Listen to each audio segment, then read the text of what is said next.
He'd been looking for her for 3 years. 3 years of dead ends, disconnected numbers, and people who swore they'd never seen her face.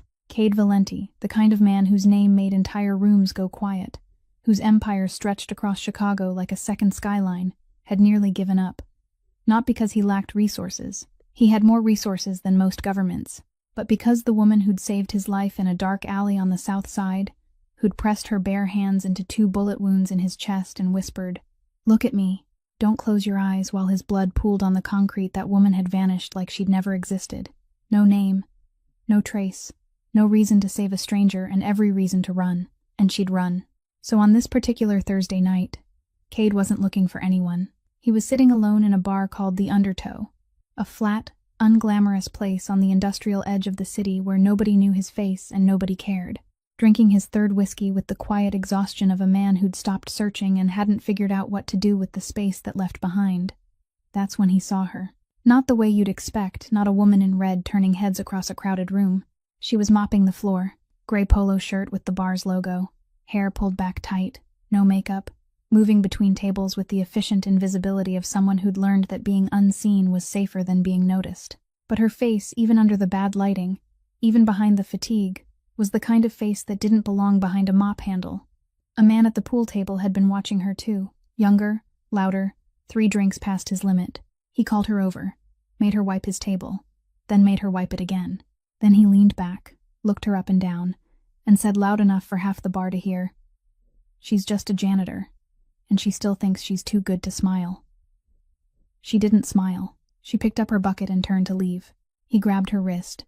She pulled free and looked him straight in the eyes, not afraid, not angry, just the flat, steady gaze of a woman who'd been grabbed before and had stopped being surprised by it, and said quietly, "Don't touch me." He laughed. Then his hand came across her face hard enough to split her lip and send the bucket clattering to the floor. The bar went silent. Not movie silent.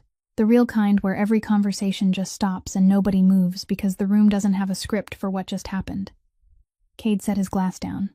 He didn't stand up fast. He stood up the way a man stands when he's already decided what's going to happen, and speed isn't the point. 8 steps across the room. 1 punch. The man went down. And Cade turned to look at the woman with blood on her lip and a mop bucket at her feet, and the ground shifted under him, because he knew that face. He'd seen it 3 years ago, through a haze of blood and fading consciousness, hovering above him in a dark alley, hands pressing into his chest, voice cutting through the black. She didn't recognize him, but he recognized her. If you're new here, this story's about to go places you won't see coming. Hit that like button and share it with someone who needs a good story tonight. Subscribe so you don't miss what happens next. Now, let's go back to the night Cade Valenti walked into a bar he'd never been to before and found the one person he'd spent 3 years trying to find. Elise picked up the bucket and rose to her feet. She didn't look at Cade, didn't say thank you, didn't tremble. She simply stood up, wiped the blood from the corner of her mouth with the back of her hand, then bent down to pick up the mop as though what had just happened was nothing more than a spilled glass of beer that needed cleaning. Cade stood there, his fists still aching, watching her turn her back and keep working. He pulled a handkerchief from the inside pocket of his coat, stepped toward her, and held it out. She glanced down at the handkerchief, then lifted her eyes to his face. "I have my own," she said, her voice not cold, but not opening the door to any conversation either. She pulled a paper napkin from the pocket of her apron, pressed it to the corner of her mouth, and turned back to the mop. Cade stood there for 2 more seconds, then slipped the handkerchief back into his pocket. He returned to his seat. From behind the bar, Gail Stockton looked at him. She was 56 years old, with silver hair cut short and neat at the nape of her neck, and the kind of face that didn't invite gossip and didn't fear anyone who walked into her bar. She had seen all of it. She had also seen enough things in 20 years behind a counter to know that the kind of man who could drop another man with a single punch, and without needing a running start, wasn't the kind of man who drank cheap whiskey in an industrial bar. "I don't want trouble," Gail said, her voice flat, though her eyes weren't. Cade didn't argue. He took out his wallet, pulled out 2 $100 bills, and laid them on the counter beside his glass of whiskey. "For the inconvenience," he said. Gail looked at the money, then at him. She didn't take it, but she didn't push it back either. She turned away and went back to wiping glasses, and the silence between them was the kind of silence that belonged to an unspoken agreement neither side needed to confirm with words. Cade stayed seated. His third glass of whiskey was still half full, but he didn't drink anymore. He watched. Elise moved between the tables with the mop in a pattern he recognized as anything but random. She cleaned from the farthest corner toward the door, always keeping an exit within sight, always knowing who was where in the room without ever lifting her head. That wasn't how someone mopped a floor. That was how someone moved when they had grown used to living ready to disappear. He had seen that kind of movement before, in people from his world, people who had reasons never to sit with their backs to a door. But she didn't belong to his world. She belonged to a dark alley 3 years ago, bare hands slick with blood, a steady voice cutting through the pain in his chest. And now she was mopping the floor of a bar with a split lip and a chipped plastic bucket. And he couldn't take his eyes off her. Around 11 o'clock, the bar began to empty. The last drinkers paid and went out the door. The jukebox had gone silent.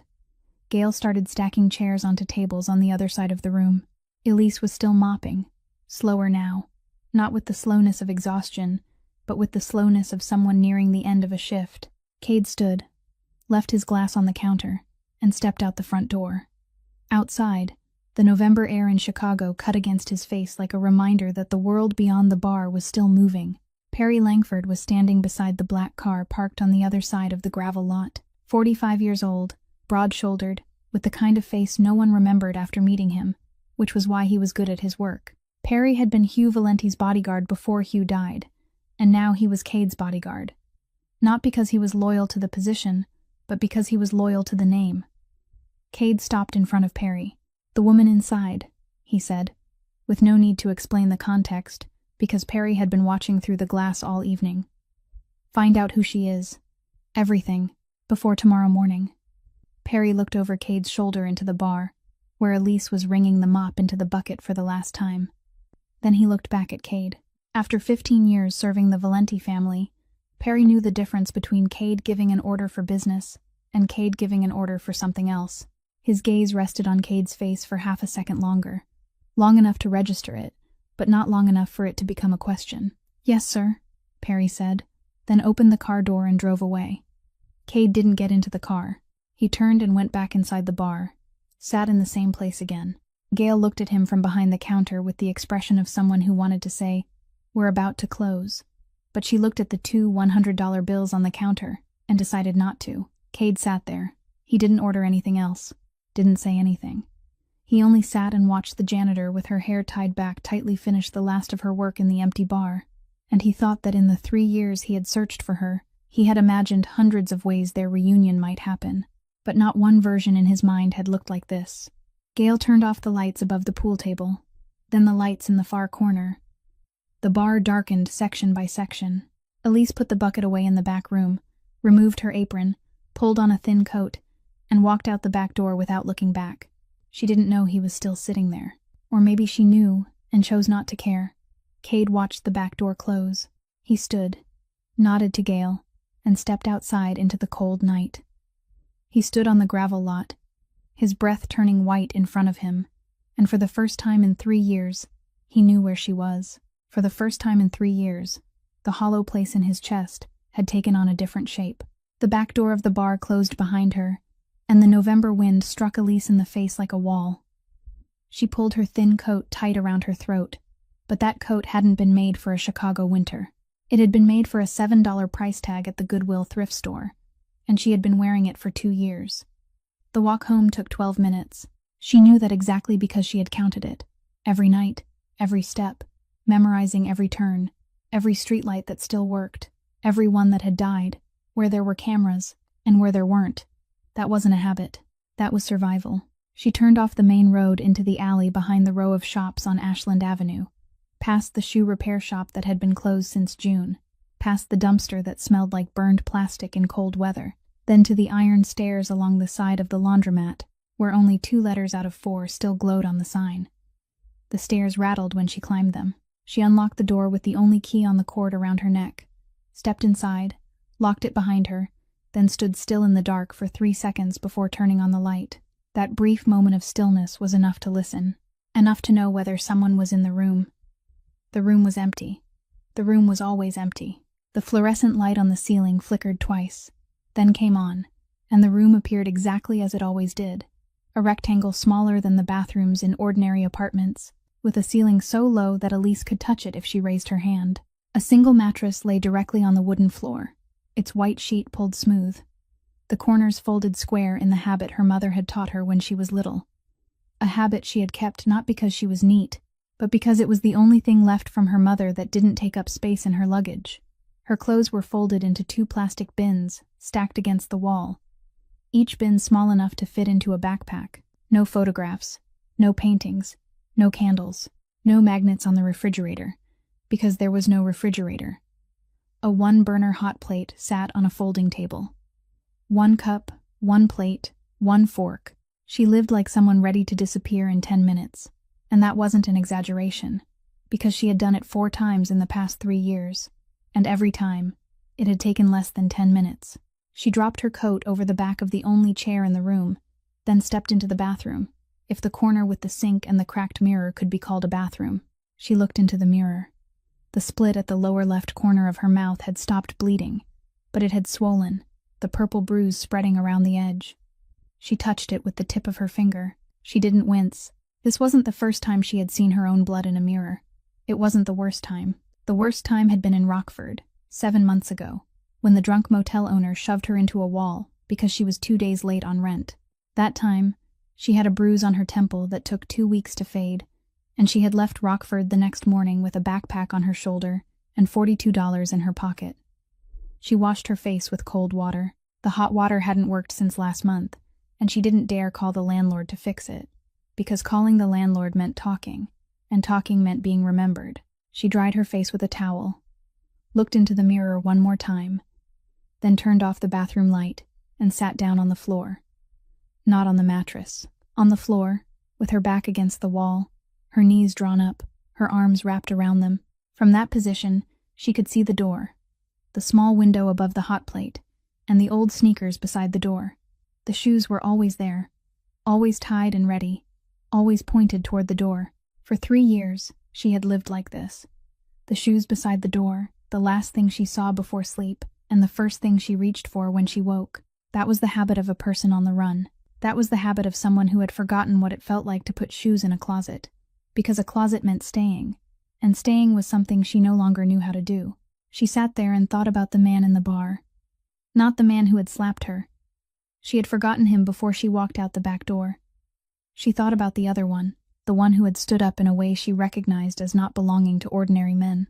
The one who had offered her a handkerchief and didn't seem insulted when she refused it. The one who had stayed sitting alone in the closing bar and watched her mop the floor as though she were the answer to a question she didn't know anyone had asked. She didn't know who he was. She didn't want to know, because the past 3 years had taught her one very clear lesson.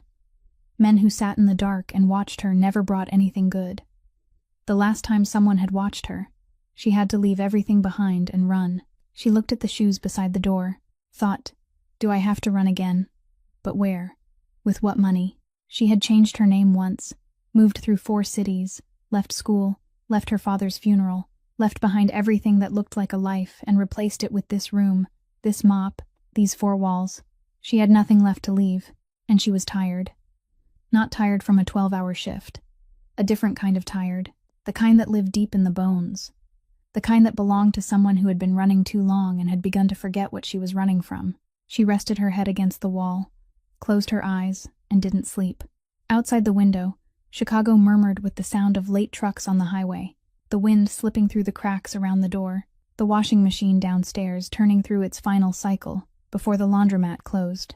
She sat there, in a room where nothing belonged to her, with her shoes tied and waiting beside the door, and for the first time in 3 years, she didn't think about running. Not because she felt safe, but because she no longer had the strength to be afraid. 3 years earlier, 2 o'clock in the morning, South Side Chicago.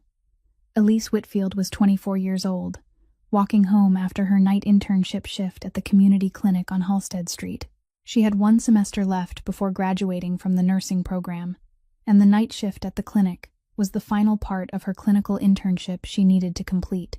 Tonight's shift hadn't been heavy. 2 stitches, 1 child with a high fever, 1 old man who needed the dressing changed on the ulcer on his leg, but 12 straight hours on her feet still left both legs aching from the knees down. She was wearing a thick, dark blue coat she had bought at a garage sale for $15. The best coat she had ever owned, warm enough to survive a Chicago winter without having to wear 3 layers underneath, a backpack on her shoulder, earbuds in her pocket. But she wasn't wearing them because her mother had taught her when she was little that a woman walking alone at night had to be able to hear everything around her. Her mother had been a nurse, 20 years working at a public hospital outside Indianapolis. More night shifts than day shifts, because night shifts paid an extra $1.50 an hour, and $1.50 multiplied by 20 years was the difference between being able to pay the rent and not being able to. Her mother had taught Elise many things before cancer took her away when Elise was 14. She taught her how to press on a wound with the right amount of force, not so lightly that the blood kept flowing, not so hard that the tissue underneath was damaged even more. She taught her how to read a patient's breathing from a distance. 12 to 20 breaths per minute was normal. Under 10 meant danger was beginning. Under 8 meant they were slipping away. She taught her how to keep her voice calm, when nothing inside her was calm at all, because patients heard her voice before they heard her words, and if her voice trembled, then everything she said became meaningless. Elise didn't know that all those lessons, every single one of them, were about to save a man's life within the next 3 minutes. She turned into the shortcut alley between Halsted Street and Morgan Street, the one she took every night. The alley was about 40 meters long, with brick walls from old warehouse buildings on both sides, a light in the middle of the alley that had burned out last month, and the light at the far end still working but weak. She heard the sound when she had gone about 10 steps in. Not a scream, not a cry for help, a groan, the kind of groan she had heard often enough in the clinic to know it belonged to someone in too much pain to shout. Her first instinct told her to keep walking. South Side at 2 o'clock in the morning, a 24-year-old woman alone. Every rule of survival said that a groan in a dark alley wasn't her business.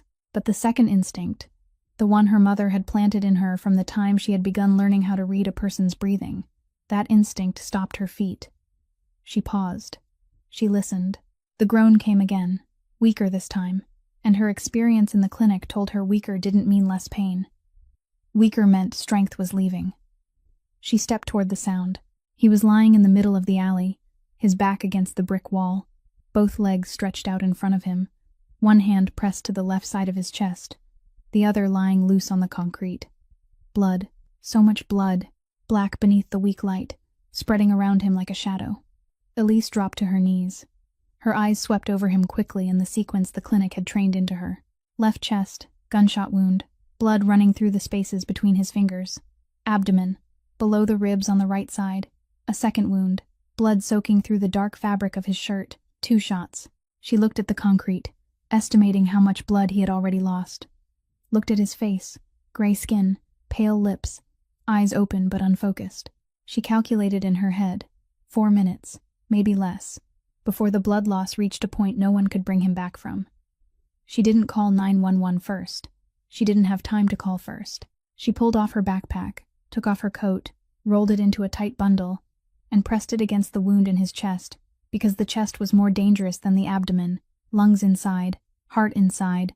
Every second blood poured from there was 1 second closer to death. She pressed down with the full weight of her body. He groaned, his eyes focusing again, finding her. "Look at my eyes," she said, and her voice didn't shake because her mother had taught her that. Voice steady, voice calm, voice as if everything was under control even though nothing was under control at all. "Don't close your eyes." He looked at her. His eyes were dark, full of pain, but they stayed on her. One of her hands held the coat against his chest while the other reached down and pulled his shirt up to check the wound in his abdomen. Deep but not through. She judged by experience, not by tools, because she had no tools except her 2 hands. She took the scarf from her backpack, rolled it up, pressed it against the abdominal wound, then returned to holding the wound in his chest, warm blood on her hands. She could feel his heartbeat through the cloth. Fast, weak, uneven. She talked to him. Nothing meaningful. Just words to keep him here. "Eyes on me. Don't close them. Stay with me." While her hands pressed into the wounds and her mouth kept him conscious, her eyes caught a movement at the Morgan Street end of the alley. Under the weak streetlight, about 30 meters away from her, a man was standing still, not running toward them, not taking out a phone, not calling for help. Standing, watching. The streetlight fell just enough for Elise to see his face for 3 seconds. Graying hair, a long face, no expression she could read from that distance. 3 seconds. Then he turned his back, walked away, and disappeared from the circle of light beneath the street lamp. Not in a hurry, not running, just walking. As though the man bleeding to death in this alley had nothing to do with him. Or worse, as though that was exactly what he had come to see. Elise didn't have time to think about it. She turned back to the wound, to the heartbeat weakening beneath her hands, to the eyes trying to close when she wouldn't let them. She held on, one hand on his chest, the other reaching for the phone in her backpack, pressing 911 with a blood-slick thumb, gave the address, said 2 gunshot wounds, said hurry. Then she dropped the phone, used both hands to hold the wounds, and kept talking to him until she heard the ambulance siren in the distance, then closer, then the red lights sweeping across the brick walls on both sides of the alley. She looked down at her hands, red, black, wet. She looked at his face. His eyes were still open. He was still here. She had kept him here. The siren stopped at the mouth of the alley. Car doors, running footsteps. Elise stood. She picked up her backpack, but not her coat, because the coat was soaked in blood beneath the paramedic's hands. She stepped backward out of the light. One of the emergency workers looked up, said something, asked who she was, but Elise had already turned away. She couldn't stay. She was living at this address illegally, hiding from her father's creditors, and her name in any report meant being found, and being found meant the people her father owed money to would know where she was. She ran into the darkness at the end of the alley, turned left on Morgan Street, and didn't look back. She didn't know whether he lived or died. She didn't know who he was. She only knew his blood was on her hands. The best coat she had ever owned was lying behind her in the alley, and there had been a man who stood watching all of it, then walked away. 3 seconds. A face beneath the streetlight. She didn't know whose face it was. Not yet. 2 weeks after the night in the alley, they appeared. Elise didn't know who they were.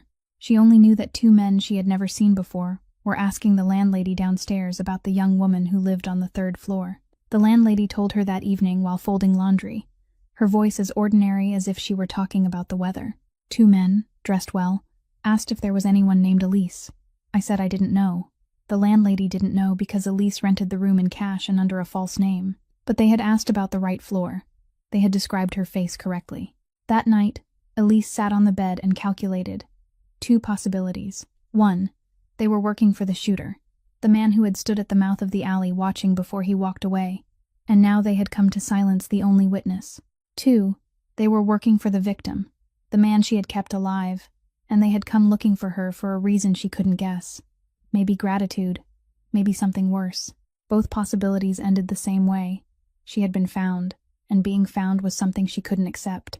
She left the next morning. She stuffed everything into her backpack, left the key on the table, and walked out the front door at 7 o'clock in the morning, when the hallway was still empty. She took a Greyhound bus to Indianapolis, because it was the closest city where she had someone she knew, a nursing school classmate named Nadia Carr, the only person she trusted enough to call at 5 o'clock in the morning and say, "I need help."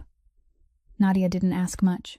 Nadia was the kind of person who understood that there were questions you shouldn't ask when the voice on the other end of the phone sounded like that. Nadia helped her get false papers, a set of documents good enough to rent a room and apply for work without using her real name. Elise didn't ask Nadia how she did it. Some things were better not knowing, but the cost of disappearing was everything else. She left the nursing program when she had only 1 semester left. 3 years of school, 3 part-time jobs, a partial scholarship she had written 11 essays to win, thousands of hours in clinics, classrooms, and libraries. All of it stopped only a few months before the finish line. She didn't call the school, didn't send an email. She simply disappeared, because making a call meant leaving a trace, and a trace meant being found. 6 months later, her father died. She heard the news through Nadia, who still kept in touch with exactly 2 people in Indianapolis, one of whom knew someone in the town where her father had lived. Heart attack. Alone in the trailer where he had spent the last 3 years after selling the house to pay off gambling debts. A bottle of liquor beside him. No one found him for 2 days. Elise received the news in the afternoon in Peoria, where she was working as a waitress at a small diner. She set the phone down, served the remaining 4 tables, cleaned the kitchen, locked the door, went back to her rented room, sat on the floor, and cried. Not because her father had been a good man. He hadn't. He drank. He gambled.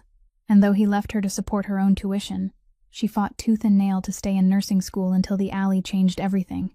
She cried because he had died alone and she hadn't been there, and because she couldn't go home for the funeral without exposing herself, and because the last thing connecting her to anything that could be called family was now lying in a coffin she would never see. She stayed in Peoria for 4 months, then moved to Rockford, when the diner owner began asking too many questions about her papers. Rockford for 7 months, until the drunk motel owner shoved her into a wall. After that, there was nowhere cheaper left to go. And the irony 3 years of running taught her was this. The easiest place to become invisible wasn't a small town where everyone knew one another's face, but a city of 9 million people where no one looked at anyone twice. She returned to the Chicago area, but not the South Side. The western industrial suburbs, a whole world away from the alley on Morgan Street. She found a studio room above a laundromat, cash only, no questions asked, nothing said. She found work as a night janitor at the Undertow, where Gail Stockton hired people with a single sharp look at their faces and saying, "Start tonight." No asking for real names, no asking about the past, no asking anything at all. That was how Elise Whitfield became the woman who mopped the floors at the Undertow. Not because she chose it, but because she had run out of places to run. The next night, he came back. Same seat, same dark corner at the end of the bar. Ordered whiskey.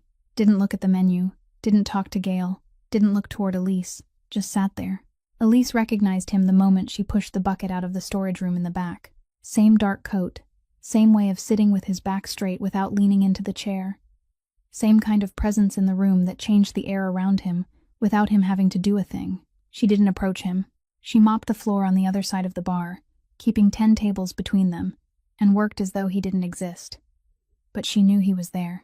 She knew because every few minutes, she caught herself checking the corner of the bar from the edge of her vision. And every time, he was still sitting there, his glass of whiskey barely touched, his eyes looking straight ahead instead of at her.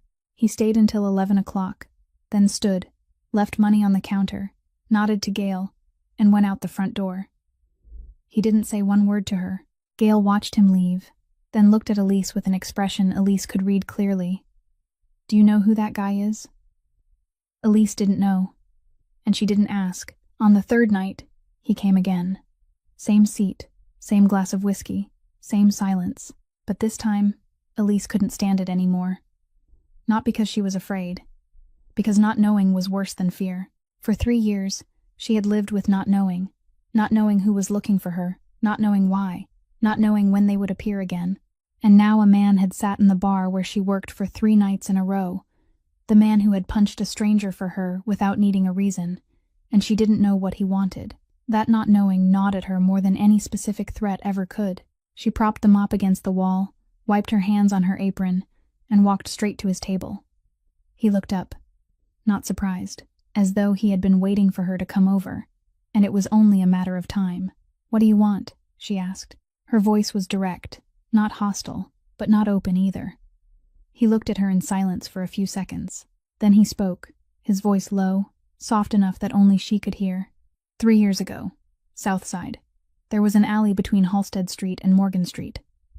She stood very still, didn't blink, didn't breathe. A man was shot twice, lying in that alley at 2 o'clock in the morning. He was about to die. A woman found him. She tore off her coat and pressed it against the wound. She kept him alive until the ambulance came. Then she disappeared. He stopped, looked at her. I was that man. The bar around them was still moving. The jukebox was playing something. 2 men at the pool table were arguing over a shot. Gail was washing glasses. The world was still turning, but between Elise and the man in front of her, time had stopped. Her hands tightened at the edge of her apron, her knuckles turning white. "I don't know what you're talking about," she said. Her voice was flat, too flat. The kind of flat voice that belonged to someone lying, knowing she was lying, and knowing the person across from her knew it too. He didn't press her, didn't raise his voice, didn't lean forward. He only said, softly, with certainty, "You know." 2 words, not a question, not an accusation, just a truth placed on the table between them, and she could pick it up or walk away. The silence stretched.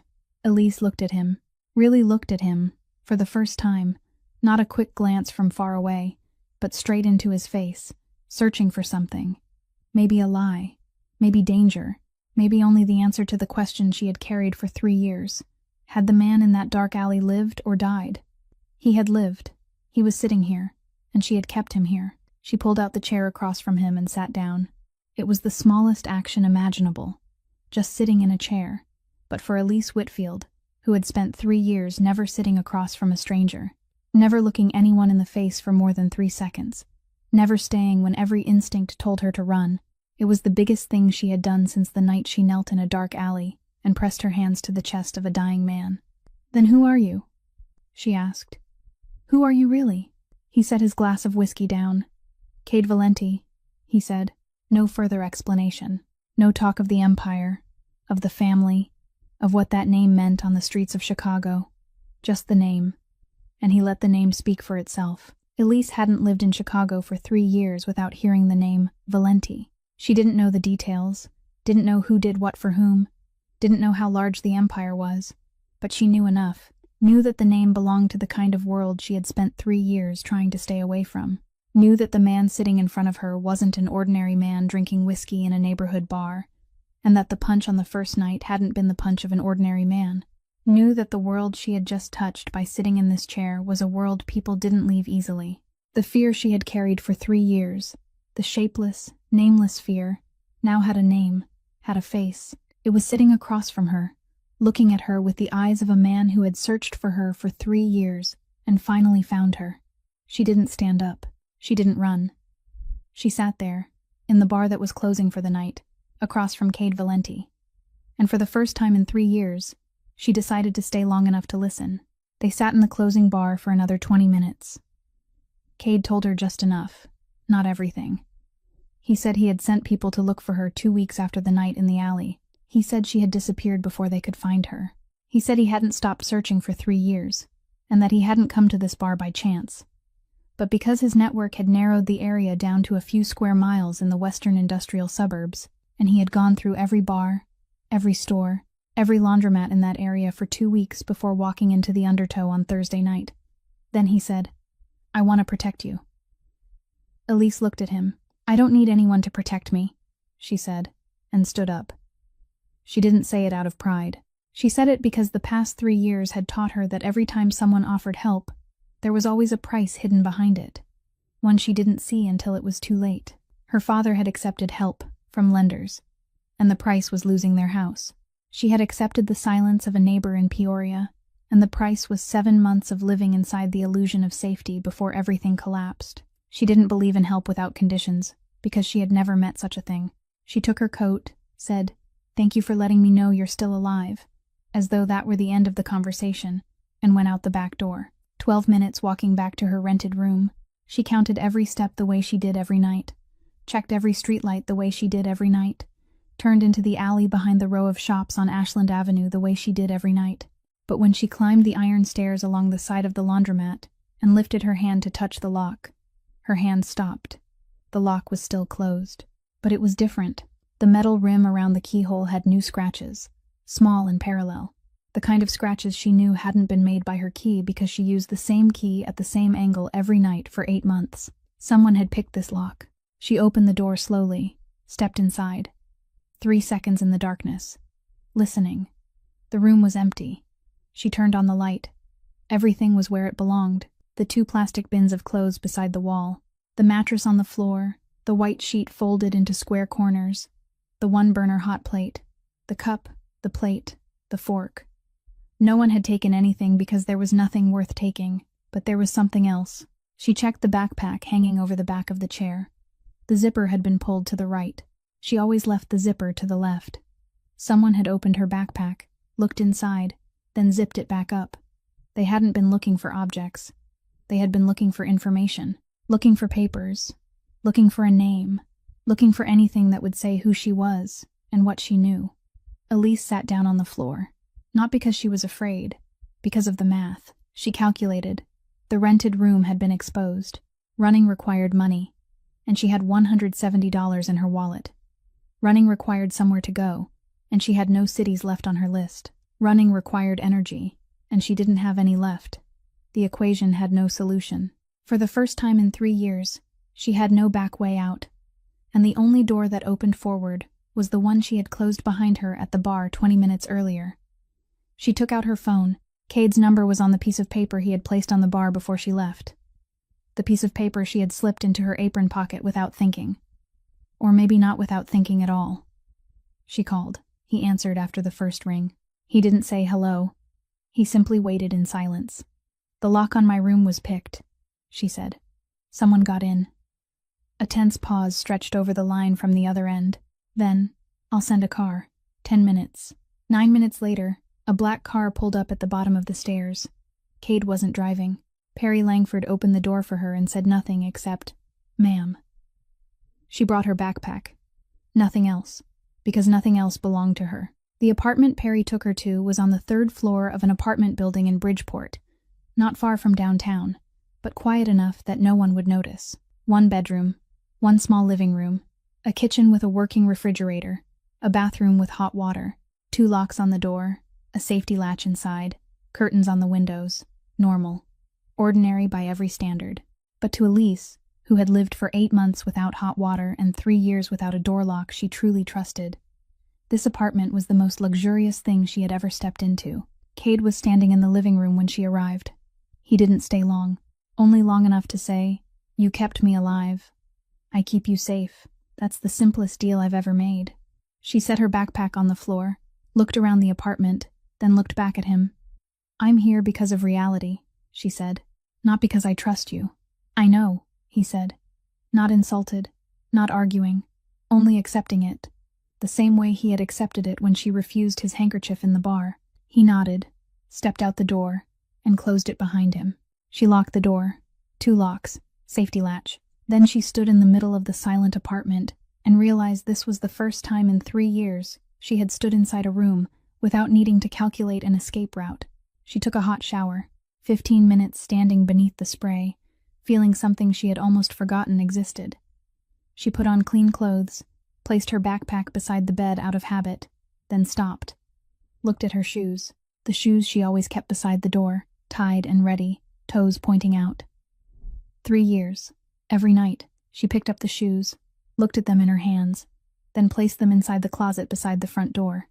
Inside the closet. For the first time in 3 years. She climbed into bed. Not a mattress on the floor, but a real bed with a frame and sheets and pillows.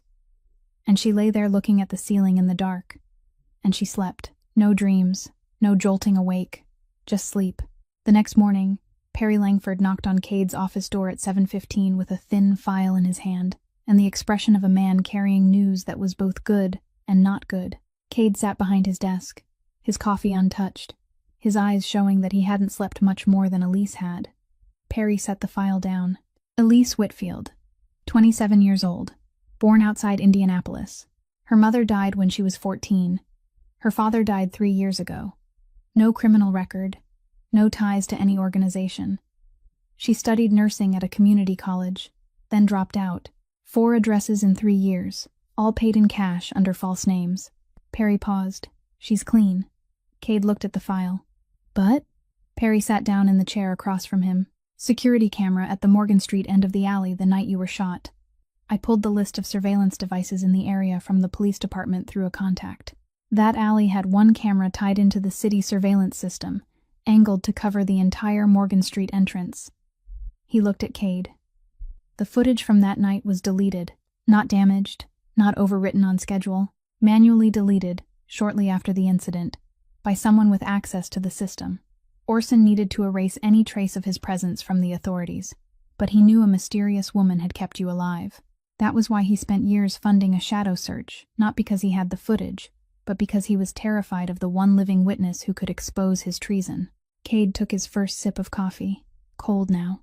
He looked out the office window, from the 12th floor, with downtown Chicago spread beneath a gray November sky. Then he said, "Arrange for her to come here today.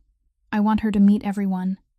The Valenti family headquarters didn't look like a Mafia family headquarters. It looked exactly like what it pretended to be. The office of Valenti Properties, a real estate company on the 12th floor of a commercial building on LaSalle Street. Polished stone floors, a glass reception desk, the company logo on the wall.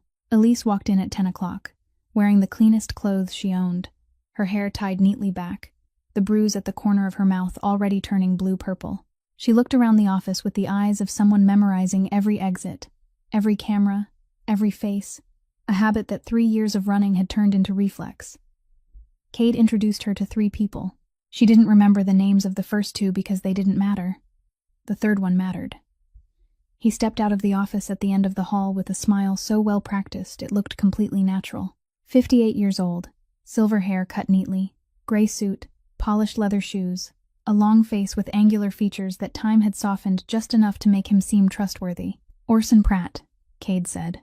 The family's consigliere. He's served the family since my father's time.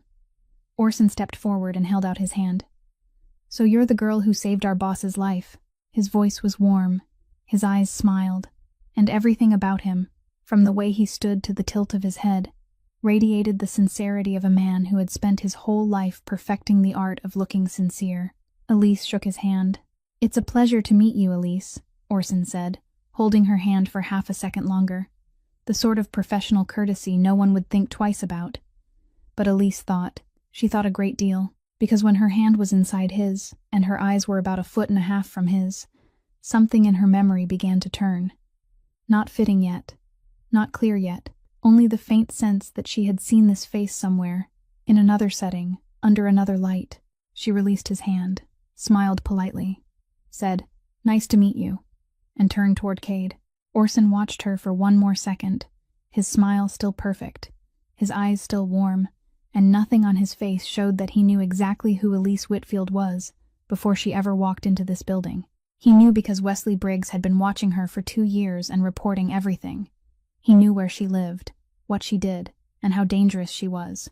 And he was shaking her hand with the smile of a man who knew absolutely nothing, because that was what Orson Pratt was best at in this world, looking harmless. The meeting lasted 15 minutes. Cade walked her through the office, introduced her to a few more people, explained the basic structure of the real estate company, enough for her to understand the legal surface of the empire. Then they left. Elise stepped into the hallway ahead of Cade, and she stopped. Cade had turned into a conference room to say something to Perry. The hallway was empty. Quiet. The white fluorescent lights shone steadily overhead, and inside that quiet, her memory clicked into place. The long face, the angular features, light-colored hair, silver now, but brighter 3 years ago. The streetlight at the Morgan Street end of the alley, 2 o'clock in the morning, 3 seconds, then turning his back and walking away. Orson Pratt, the man who had stood watching Cade Valenti bleed out in a dark alley and decided that the right thing to do was turn around and leave. Elise stood in the hallway, her back against the wall, and felt the weight of what she had just understood. She knew who the traitor was. She had no proof beyond 3 seconds of memory beneath a streetlight, and the only person she could tell, the only person powerful enough to act, trusted Orson Pratt the way a man trusted his own right hand. Cade stepped into the hallway. "Ready?" he asked. She looked at him, swallowed everything she had just realized as deeply as she could. "Ready," she said, and walked beside him with a face that revealed nothing, because 3 years of running had taught her many things, but the thing she had learned best was how to carry a secret without letting it show on her face. That night, when the apartment was silent and the streetlights outside the window painted yellow streaks across the ceiling, Elise sat on the living room floor with the phone in her hand and called the only number she had known by heart for the past 3 years. Nadia Carr answered after the 4th ring, her voice alert even though it was almost midnight, because Nadia was the kind of person who never truly slept deeply. "I need you to look into someone," Elise said, without greeting her, without asking how she was, because between the two of them, those things weren't necessary. Name? Orson Pratt, around 58 years old, consigliere of the Valenti family in Chicago. I need to know his personal finances, his contacts outside the organization, and especially any connection to the Merritt family. A heavy silence fell over the phone line. Then Nadia said, "You're in something big. I know. Are you safe?" "For now. Give me a few days," Nadia said, and hung up. Nadia didn't ask why. That was what Elise valued most about her.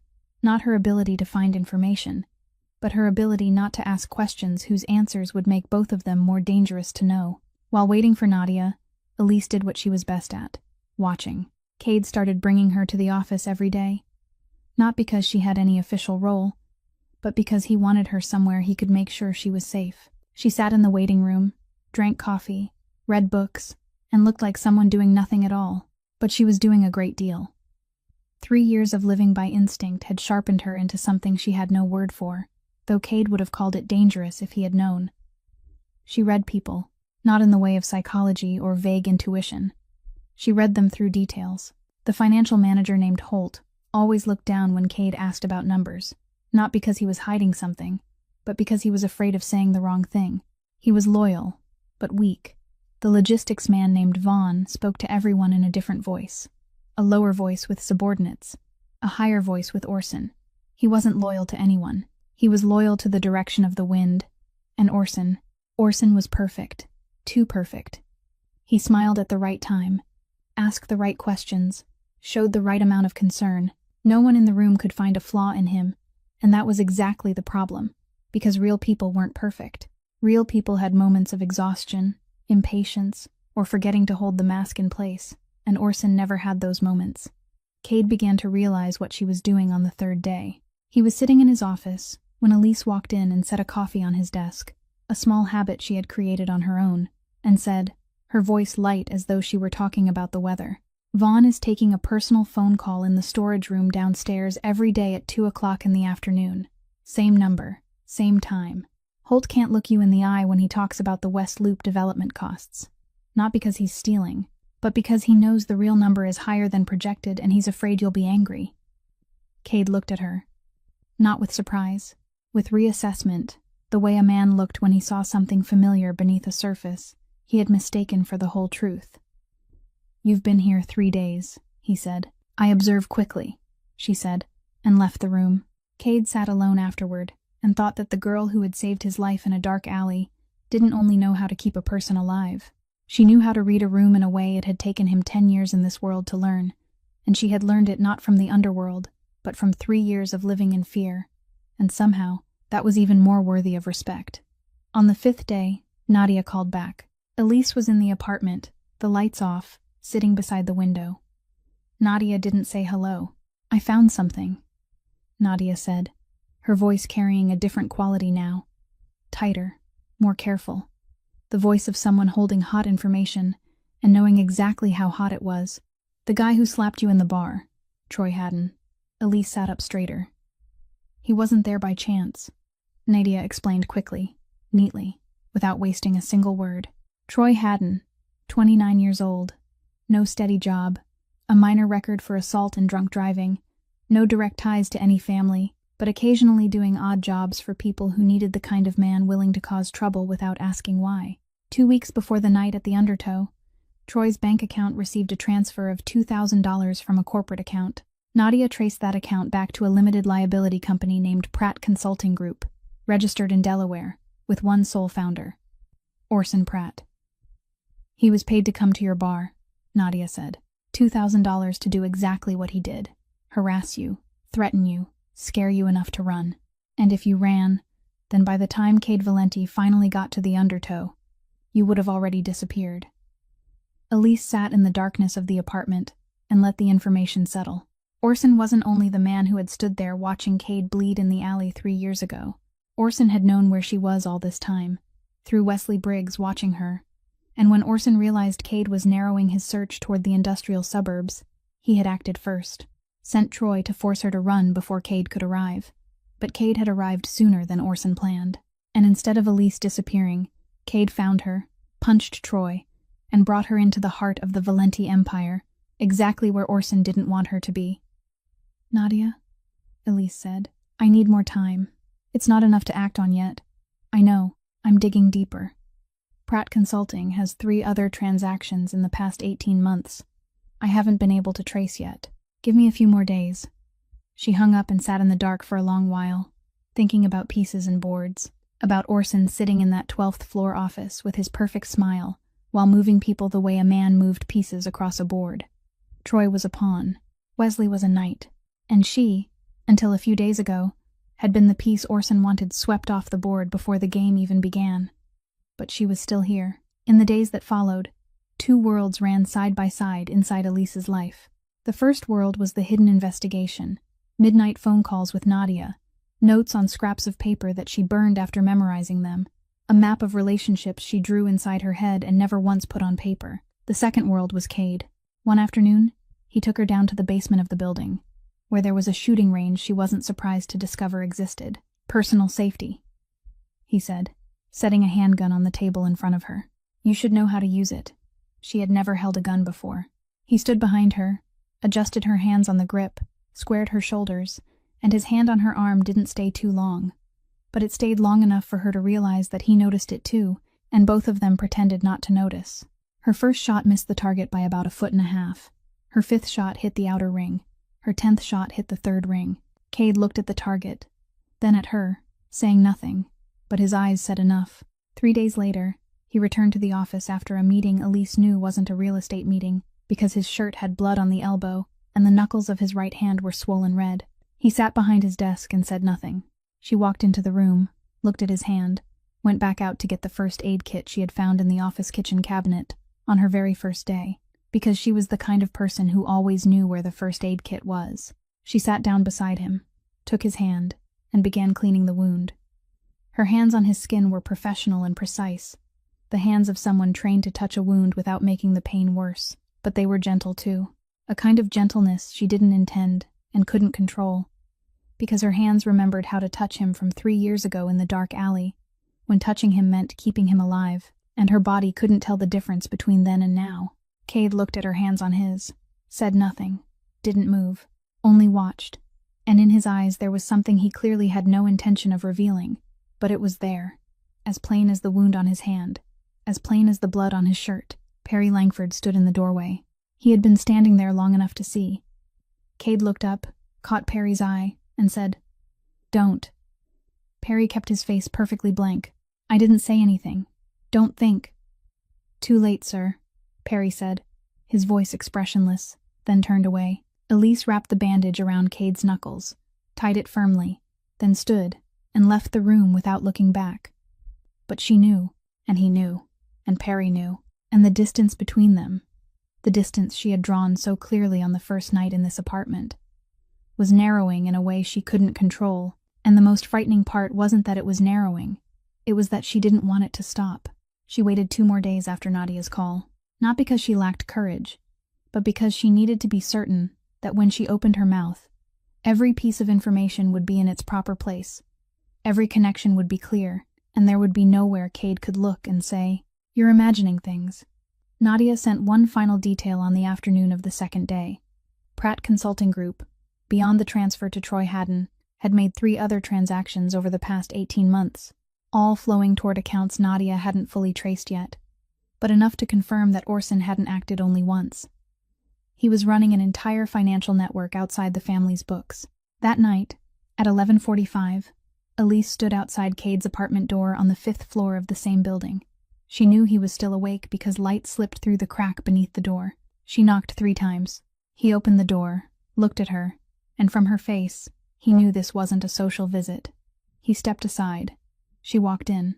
Cade's apartment was larger than hers, but empty in its own way, with spare furniture.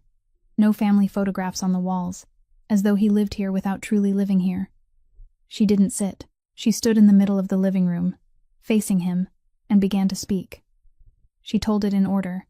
No emotion, no wandering, piece by piece, like placing one brick after another on a table. First, the night in the alley 3 years ago, when she was keeping him alive, she saw a man standing at the Morgan Street end of the alley, beneath the streetlight, for 3 seconds, then turning his back and walking away. He didn't call for help, didn't run toward them, only stood watching and then left. Second, when she shook Orson Pratt's hand at the office, she recognized that face. The hair was grayer now, but the features were the same. 3 seconds under a streetlight had been enough for that face to burn itself into her memory for 3 years. Third, Troy Haddon wasn't some random drunk. 2 weeks before coming to the Undertow, he received $2,000 from an LLC account named Pratt Consulting Group, founded by Orson Pratt. Troy was sent there to force her to run before Cade found her. Fourth, Orson had known where she was all along, because someone had been watching her. And when Cade narrowed his search, Orson acted first to remove her from the board. She stopped. The room was silent. Cade stood beside the window, his back slightly against the wall, both hands at his sides, He didn't speak, didn't ask her to repeat anything, didn't deny it. He only stood there, and the silence in the room grew so thick that Elise could hear the refrigerator humming in the kitchen and the sound of trucks moving along the distant highway. The agonizing stretch of silence felt like eternity, marking the heaviest moments she had ever spent facing another person without a single word spoken. It felt far longer than the frantic minutes she had spent keeping him alive in that dark alley, because back then, her hands and voice had been busy fighting the dark. But this heavy silence left her nothing to do except stand, wait, and endure the weight of her own words. Then Cade spoke. His voice was calm, not the calm of a man who had finished dealing with his emotions, the calm of still water lying over a violent current underneath, the kind of calm Elise recognized at once as more dangerous than any shout. "Orson was the only person who knew I was in that alley that night," he said, "because he was the one who arranged the meeting." Elise said nothing. She let him continue. "That night, I went to the alley because Orson said there was someone who needed to meet me privately, outside the records, away from headquarters. Orson chose the place. Orson chose the hour. I went alone because Orson said the contact didn't want to see bodyguards." He stopped. "I was shot within 2 minutes of arriving. 2 shooters. Professional. I never saw their faces. They fired and left. And I lay in that alley bleeding until you appeared." He looked at her. "For 3 years, I've wondered who set up the ambush. I suspected everyone except Orson. Because Orson stood beside my father for 20 years. Because Orson cried at my father's funeral. Because Orson was the first person who came to the hospital when I woke after surgery and said, 'I'll find out who did this.'" His voice didn't break. But there was something in the last sentence heavier than the ones before it. Heavy in the way Elise recognized as the weight of betrayal when it came from the person he had trusted most. "He killed my father," Cade said, not as a question. "Hugh died in a car explosion 3 years ago, just weeks before I was shot. The police called it an accident. I never believed it, but I never found who did it." He looked out the window. "Orson moved against my father first. He wanted to weaken me, to make me trust him completely in the chaos. Then he moved against me weeks later. Same method. Arrange a meeting, remove the bodyguards, and let someone else pull the trigger." Cade turned back to Elise. His eyes were still, but beneath that stillness was the same thing she had seen in him at the bar on the first night, the thing that had made him stand up and walk 8 steps across the room and punch a stranger for a woman holding a mop, a kind of resolve nothing could stop. "Why didn't you tell me sooner?" he asked. Elise looked straight into his eyes. "Because I needed you to believe me because of the evidence, not because you wanted to believe me." Silence. Then Cade said, his voice lighter, not soft, but precise, "That's the only right answer." He walked to the table, poured 2 glasses of water, placed one in front of her, and kept one for himself. Not whiskey, water. As though he understood that this conversation needed clarity, not numbness. "We need hard proof," he said. "Your 3-second memory and an LLC won't be enough to act on. Not in this world. Orson has 20 years of loyalty on paper. I need something that even the people most loyal to him can't deny." Elise took a sip of water. "Nadia is digging deeper. 3 other transactions from Pratt Consulting haven't been fully traced yet. And someone was watching me for 3 years, reporting to Orson. If we find that person and make that person talk, we have a chain of evidence." Cade nodded. Then he looked at her in a way he had never looked at her before. Not as the person who had saved his life, not as someone who needed protection, but as an equal, someone standing on the same side of the board with him, reading the pieces as clearly as he did. "We'll find them," he said. And the word "we" in that sentence, for the first time, wasn't politeness. It was real. Nadia found Wesley Briggs within 24 hours after the night Elise told Cade the truth. Wesley Briggs, 38 years old, a former low-level soldier for the Valenti family back when Hugh was still alive, had left the organization 3 years ago for the official reason of changing career direction, and now lived in an eastern Milwaukee suburb townhouse complex, working as a logistics coordinator for a freight company. Specific address, phone number, work schedule. Nadia worked fast when she knew what she was looking for. They left early the next morning. Perry drove. Cade sat in the passenger seat. Elise sat in the back. Interstate 94 from Chicago to Milwaukee took about an hour and a half, and Elise used that time to tell Cade everything she had still been holding back, not because she wanted to tell it, because he needed to hear it before meeting Wesley, because if he walked into that house without understanding the full picture, anger would replace reason, and anger in his world had consequences no one could undo. She told him about the 2 men who had looked for her at her old rented room 2 weeks after the night in the alley. Told him about 3 years of running, 4 cities, false names, janitorial work. Told him about the lock being picked at the studio above the laundromat, her backpack opened. Told him that all of it led in the same direction. Someone had been watching her for a very long time, reporting to Orson, and when she became a threat, Orson sent Troy to deal with her. Cade listened, didn't interrupt. Perry kept his eyes on the road. When she finished, Cade was silent for a while, then said, "Wesley Briggs is the one who watched you?" "Not a question." "Most likely," Elise said. "He's the only one who left the organization within the right time frame and still had a connection to Orson." Cade nodded. His jaw tightened, but his voice stayed controlled. "And if he lies?" "I'll know," Elise said, and she didn't say it out of confidence, but because 3 years of surviving by reading people had turned her into a lie detector more accurate than any machine. Wesley's townhouse complex looked like every townhouse complex built in the early 2000s in the American suburbs. Matching roofs, small lawns, average cars in the driveways. Perry parked 3 houses away. The 3 of them walked to the door. Cade knocked. The door opened after 15 seconds. Wesley Briggs looked tired in a way that had nothing to do with lack of sleep. He was heavier than he had been in the photo in the file, his hair thinner, dark circles under his eyes. He saw Cade and went pale at once, the kind of pale that couldn't be faked, the kind of pale that belonged to a man who knew exactly who was standing at his front door, and knew exactly why. Then he looked at Elise, went 1 shade paler. He recognized her. Cade said, "May we come in?" It wasn't really a question. Wesley stepped aside. Inside, the house was ordinary. Sofa, television, kitchen visible through the open doorway. On the refrigerator was a small wedding photo, Wesley and a thin woman smiling. No one else was in the house. They sat. Wesley sat across from them, both hands pressed to his knees, and he began talking before anyone could ask, as though he had been waiting long enough for this conversation to have the words ready. 8 months after the night you were shot," Wesley said, his eyes on the floor. "A man using the alias Ray Dunning, who I later realized was working directly for Orson Pratt, contacted me. He claimed he was conducting an internal review of family security, said there was a witness to the ambush whose identity needed to be verified, said it was normal procedure." Wesley swallowed. "He paid me. To find her, he looked at Elise, and follow her. Report where she was, what she was doing, who she met." "How much?" Cade asked, his voice flat. $3,000 a month, for 2 years. Silence. "My wife has lupus," Wesley said, his voice breaking at the edges. "Insurance covers 60%. The remaining 40% is medication, tests, hospital stays with bills longer than my arm. I needed the money.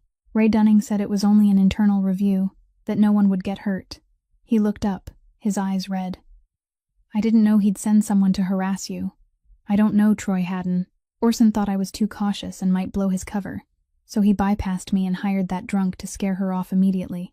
I only reported her location, and when I saw the confrontation at the bar, I called Dunning's number again, but it was already disconnected."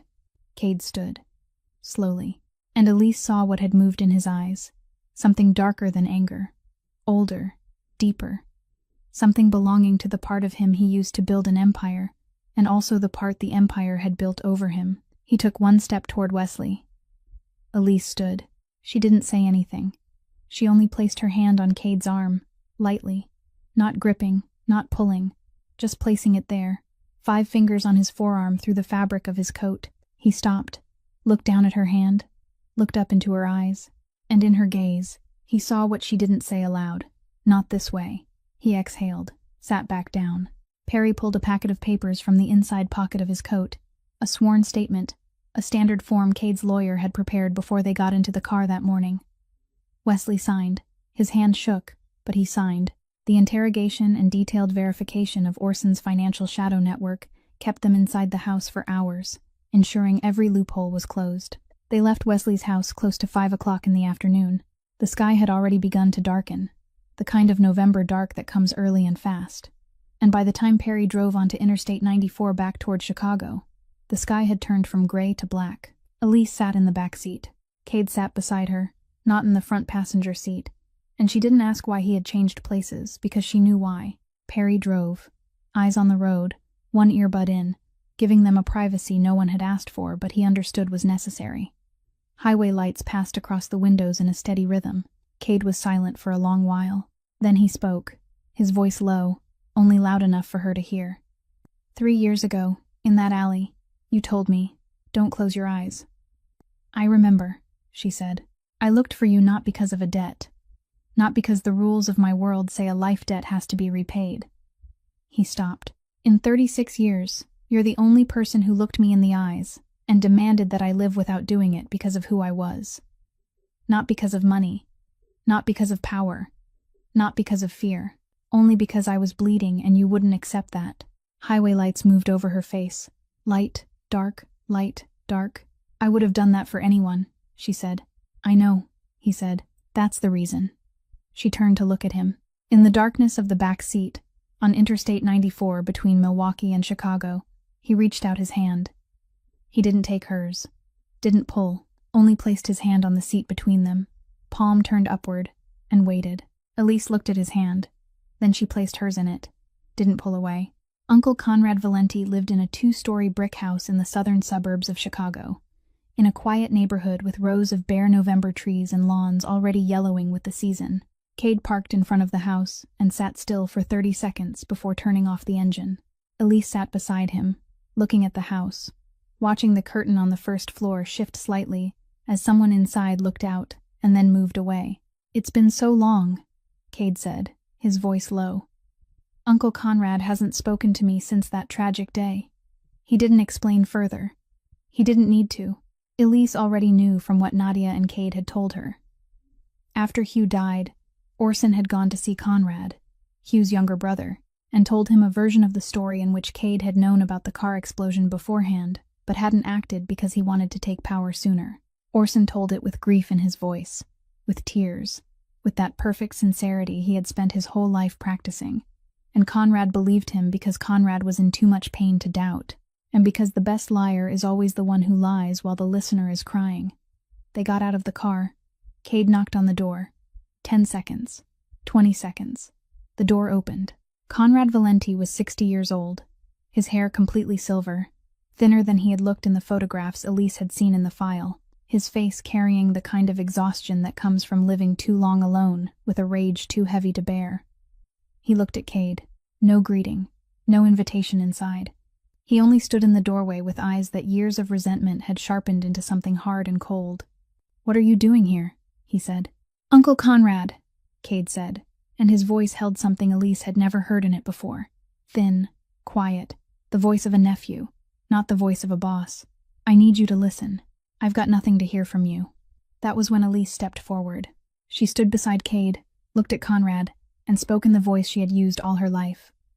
Calm, not pushing, not pleading, the voice of someone placing the truth on the table and letting the person across from her decide. "Mr. Conrad, my name is Elise Whitfield. You don't know me.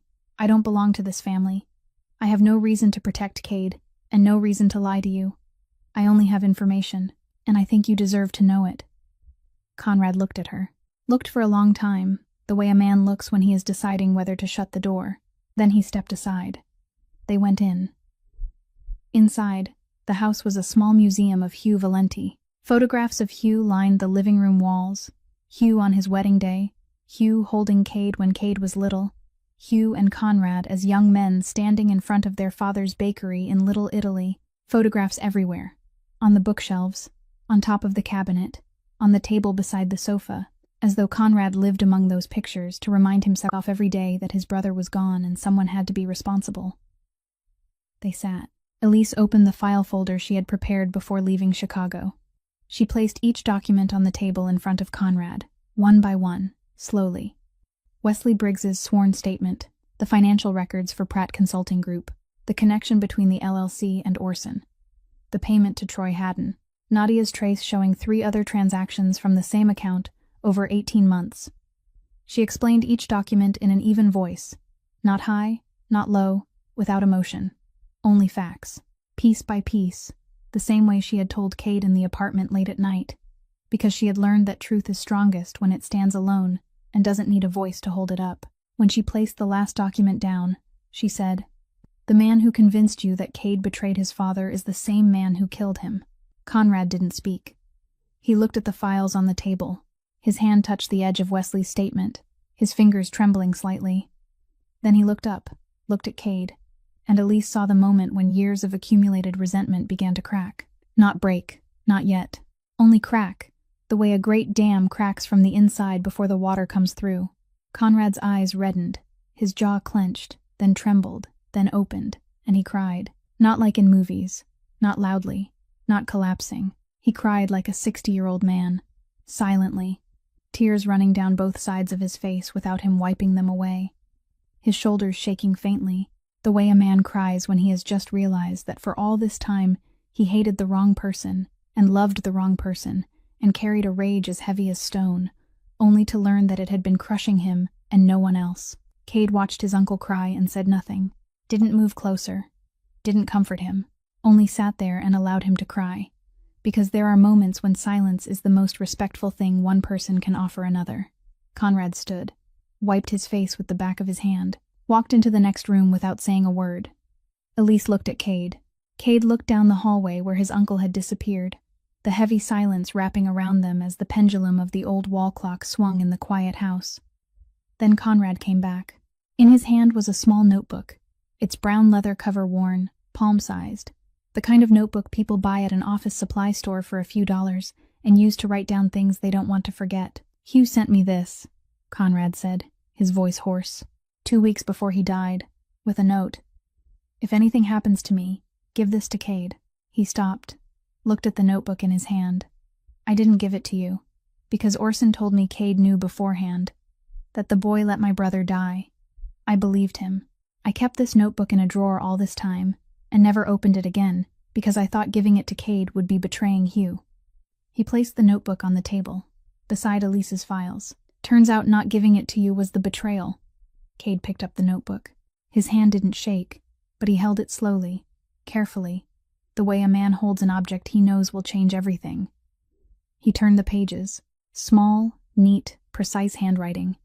Hugh Valenti's handwriting, the handwriting of the father Cade had lost 3 years earlier, and had spent every day since trying to become worthy of the name he had left behind. The pages held financial notes, numbers, dates, account names, streams of money moving out of the family that Hugh had discovered and had been tracing backward. Cade turned to the last page. Blue ink, the handwriting more rushed than on the previous pages, as though Hugh had written in a hurry, as though he had known time was running out. "Orson. The money is moving out through Orson. No one else has access to these accounts. The numbers don't lie. Need to tell Cade. Not completely certain yet, but enough to ask. Have to ask." Cade read the line, read it again. Then he sat still, the notebook open in his hands, and looked at his father's handwriting. The last words his father had written before the car exploded and took everything from him, and Elise looked at his face and saw what she had seen in Conrad 3 minutes earlier. A crack, deep and silent, in a place no one could see except someone sitting close enough. The meeting was called for Tuesday morning, at 9 o'clock, in the main conference room on the 12th floor. Cade sent the notice through the internal channel the night before, with an ordinary tone and ordinary content. Quarterly updates on real estate projects, budget allocations, the operating schedule for the coming month. Nothing in that notice suggested that the next morning would be any different from any other meeting since his father's passing. Orson Pratt arrived 10 minutes early, as he always did. Gray suit, dark blue tie, leather briefcase in hand, a smile ready for anyone who stepped into the room. He greeted Holt, nodded to Vaughn, poured coffee from the pot on the side table, and took his usual seat to the right of the chair at the head of the table, the place he had occupied for 20 years, since Hugh was still alive. Perry Langford stood beside the door. Not his usual position. Usually, Perry stood out in the hallway. Today, he stood inside, his back against the closed door, both hands in front of his body, his face expressionless. No one asked why. Elise sat in the farthest corner of the room, in a chair that didn't belong to the conference table, her hands folded in her lap, silent. She had been there before anyone else entered the room, and she would still be there after everyone left, and her only role that morning was to be present, because Cade had told her the night before that he needed her there not to say anything, but so he could look at her when he needed to remember that there was another way besides the one his world usually chose. Cade walked in at exactly 9 o'clock, closed the door, sat in the chair at the head of the table, looked around the table, 1 second for each face, no faster, no slower. Then he opened the file folder in front of him and began. He placed the first document on the table, the financial records for Pratt Consulting Group. "Before we begin the agenda," he said, his voice flat, controlled, "I want everyone to look at this document." Orson looked at the paper. His smile remained, but his eyes narrowed by 0.5 millimeter. Enough for Elise to catch from the corner of the room, not enough for anyone else. Cade placed the second document down, Wesley Briggs's sworn statement. Orson read Wesley's name at the top of the page, and the smile disappeared. Not abruptly, slowly, like a light dimming, and what replaced that smile wasn't fear, but the quick calculation of a man weighing whether what lay on the table was everything, or only the beginning. The third document, the connection to the limited liability company, the stream of money from Pratt Consulting to Troy Haddon's account. Orson sat straighter. His right hand moved toward the edge of the table, unconsciously, the reflex of a man looking for an exit. The fourth document, the brown leather notebook. Cade didn't set it down. He opened it to the last page, the page with Hugh Valenti's handwriting, and slid it across the table toward Orson. "Do you recognize this handwriting?" Cade asked. Orson looked at the notebook, and Elise, from the corner of the room, saw the exact moment every calculation inside Orson's head stopped, not because he had run out of moves, because he recognized Hugh's handwriting, recognized the contents, and realized the dead had spoken from the grave. Holt looked back and forth between Cade and Orson, not understanding. Vaughn sat very still, the stillness of a man judging which way the wind had changed. Cade spoke, and his voice stayed flat, but every word landed on the table like a hammer. "You killed my father. You tried to kill me, and you spent 3 years sitting at this table, in that chair, pretending to mourn the man you murdered." There was no sound in the conference room except the ventilation system overhead. Holt stopped breathing. Vaughn looked down at the table. Perry still stood in front of the door, unmoving, with no need to move, because his presence in that position already said everything that needed saying. Orson looked at Cade, then at the door, then at Perry in front of the door, then back at Cade, and he stood up, fast, the chair scraping sharply across the floor, and stepped toward the door with the speed of a man who had decided escape mattered more than dignity. Perry didn't move. He only stood there. And Orson stopped 1 step away from Perry, because he was the kind of wall no one could walk through. Orson turned back. His face was pale now, the kind of pale Elise had seen in patients losing blood, the kind of pale that came when the body understood everything was ending. "Cade," Orson said, and his voice tried to hold on to calm, but it broke at the final sound. "You don't understand the whole picture. There are things bigger than this family, people above you that you don't know." "I know," Cade said. "That's why you're still alive." That sentence froze Orson, and it made everyone else in the room understand that Cade had made a decision no one in this world had expected. He wasn't going to kill Orson. Cade explained briefly. The family's lawyer had established a line of communication with the FBI. Orson had information about the higher-level network, the syndicate he had mentioned, the people above, and that information was worth more than any bullet. Orson would be handed over to the FBI, he would cooperate, and the information he provided would protect the Valenti family better than revenge ever could. That wasn't how Cade's world operated. Everyone in the room knew it. Holt knew it. Vaughn knew it. Perry knew it. Orson knew it. And Orson, in that moment, looked like a man who didn't know whether to be terrified or grateful. Perry opened the door. 2 men in dark suits stood outside in the hallway. The family lawyer and a man Elise didn't know by name, but guessed was the FBI contact. Orson walked out. There was nothing left to say, no smile left to wear. The door closed behind him. The conference room fell silent. Holt looked at Cade with wide eyes. Vaughn stared at the table. Perry returned to his position beside the door as though nothing had happened. Cade sat still for a while. Then he looked toward the corner of the room, where Elise sat with her hands in her lap, her face expressionless, but her eyes on him, and in those eyes was the thing he needed to see more than anything else in that room. "Thank you," he said, softly enough that only she could hear. "For what?" she asked. For teaching me there's another way." She didn't smile, didn't nod. She only looked at him, and in that gaze was the same thing she had carried since the night in the dark alley 3 years ago, since the moment she pressed her hands to his chest and said, "Don't close your eyes." That thing wasn't love. Not yet. But it was the foundation love could be built on, and both of them knew it, and neither of them was ready to name it, but it was there, in the room where everything had just changed forever. 3 weeks after the meeting in the 12th floor conference room, Cade Valenti's world looked different in ways no one could have predicted. Orson Pratt cooperated fully with the FBI, and the information he provided was enough to open an investigation into the higher-level syndicate network he had once served. The Merritt family, having lost its internal channel inside the Valenti organization, quietly withdrew from every territorial dispute as though they had never been there at all. And on an ordinary Wednesday afternoon, Conrad Valenti walked into the 12th floor office for the first time in 3 years. He didn't call ahead, didn't make an appointment. He simply walked in, nodded to the receptionist, went down the hallway, and sat in the chair Hugh had once occupied in the main conference room. He didn't say much.